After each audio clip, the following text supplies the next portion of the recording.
PEGI 3. Hi, I'm Lando Norris. I'm part of the McLaren Young Driver program and I currently race in the FIA Formula 3.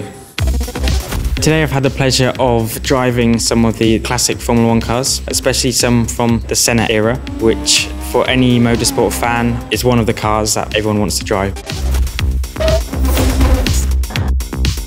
Suzuka is definitely a very tricky track, especially the first section, so experiencing it in all these different cars, I think it's probably one of the best tracks you could actually back-to-back all these McLaren Formula 1 cars.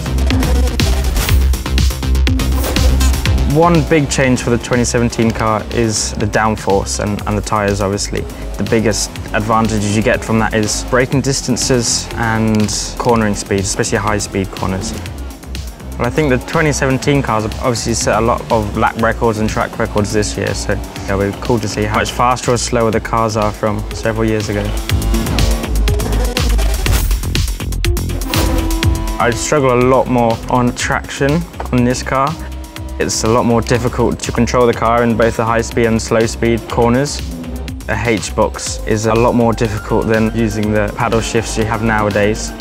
It's quite fun at the same time. Power delivery, so exit of corners, is a slight improvement compared to the old Senna car. It's a bit more controllable on exits. Downforce seems already slightly better than what the older one did. This one was definitely a bit nicer to drive.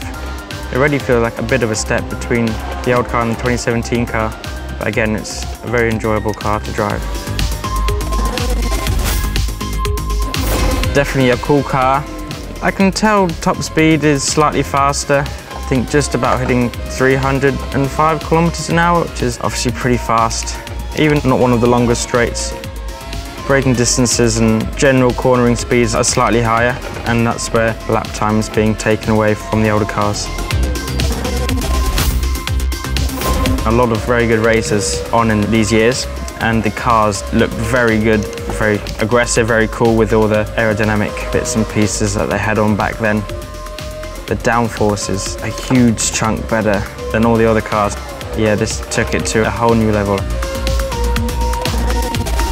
I would say that the car I'd like to drive most is Ayrton Senna's 1988 McLaren. I think that it's a car that's most different to what I've probably ever driven before. Getting to experience a H-pattern box as well. It's probably a car I think most motorsport drivers would want to drive at one point in their career.